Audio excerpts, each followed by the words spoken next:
The Fallout franchise was getting some traction lately, for obvious reasons, and I also couldn't stay aside while everyone was having fun generating YouTube clicks using this hot topic.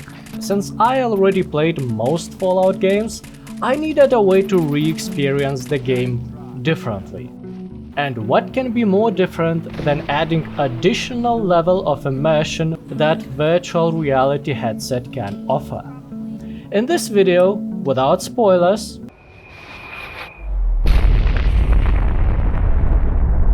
okay, maybe there are a couple of insignificant spoilers, like the ending of the main quest.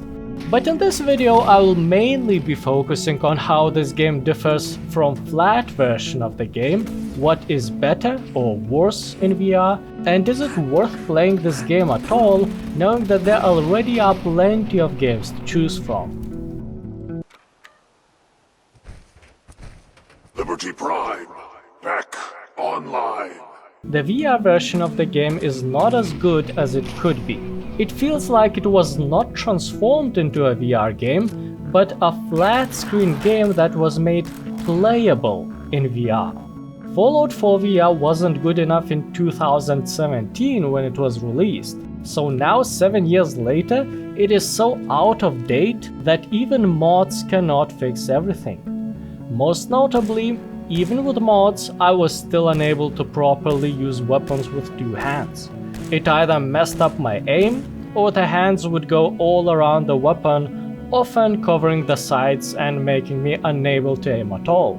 Furthermore, the whole reload process happens automatically by pressing one button. Gun handling was the most disappointing thing about the Fallout 4 VR. Every weapon, even machine guns or rocket launchers, felt like a pistol. Don't get me wrong, I enjoyed this game a lot. I have no complaints about the gameplay when it comes to dialogues, visuals, or movement. Flying with a vertibird feels absolutely fantastic. It was my favorite way of transportation from the moment I unlocked it. But when it comes to combat and weapon handling, it's very noticeable that the game was made to be played with a crosshair in the middle of the screen and pre-recorded reload animations.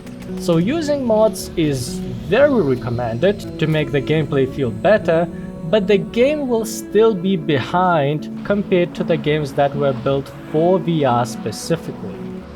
Since I wanted to keep my game as vanilla as possible, I only used the most basic mods, which usually was some quality of life or immersion improvements, such as visible body or red dot sight that is actually noticeable, and various bug fixes, especially for DLCs, which officially are not even supported in Fallout 4 VR, but there are workarounds that make DLCs playable.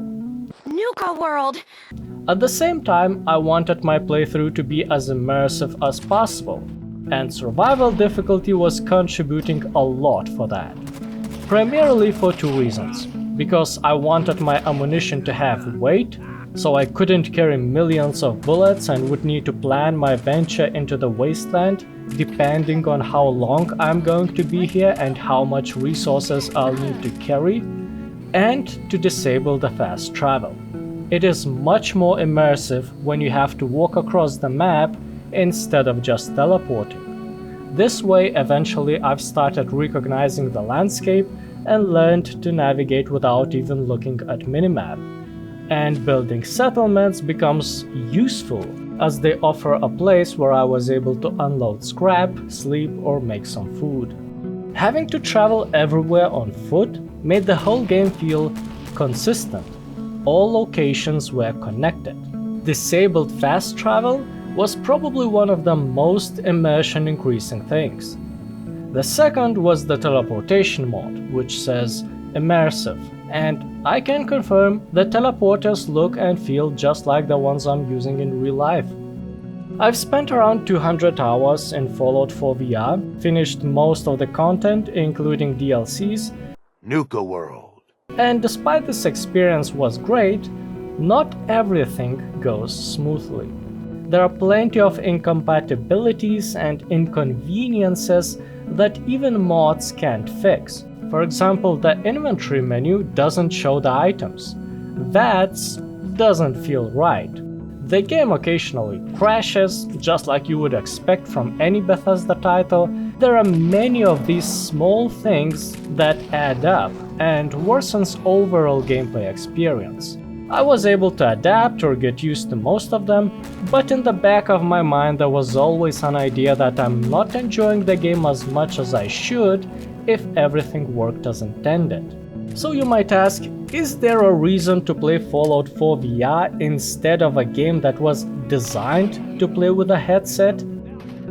Yes, absolutely. Even despite VR port is objectively bad, Fallout 4 has a big open world and so many dungeons and quests that it can easily keep the players busy for days. I am not aware of any VR game that would be so big in scale. And it looks great, which is important in VR. I almost wasn't using any graphics improvement mods, mostly because of performance concerns, but they were not even necessary. Even though Fallout 4 wasn't built for VR, and because of that it has many issues, it is still a very good game. It's decision time! All doors lead to death! The storyline of Fallout 4 is great. No matter if the graphics become outdated or the combat feels wrong, a good story never gets old and keeps the players engaged. Storyline, 8 out of 10. The gameplay is what ages badly. The computers are getting more powerful, developers are getting more tools, so overall gameplay becomes more complex. But Fallout 4 VR is not only getting old, it also has less features because it is ported flat screen game that was not meant to be played in VR in the first place. It is still more fun to play Fallout 4 in VR, but its limitations sometimes are too noticeable. Gameplay, 5 out of 10. Replayability is not bad thanks to numerous mods, especially story mods. They were primarily designed for flat game, but most of them work in the VR version without problems. After all, playing this game in VR itself offers a more immersive way to replay the flat screen game. So replayability, 8 out of 10. Thanks for watching, have a nice day, and You're still here? Get the hell out of my face, you miserable, tongue-sniffing dirt scratcher!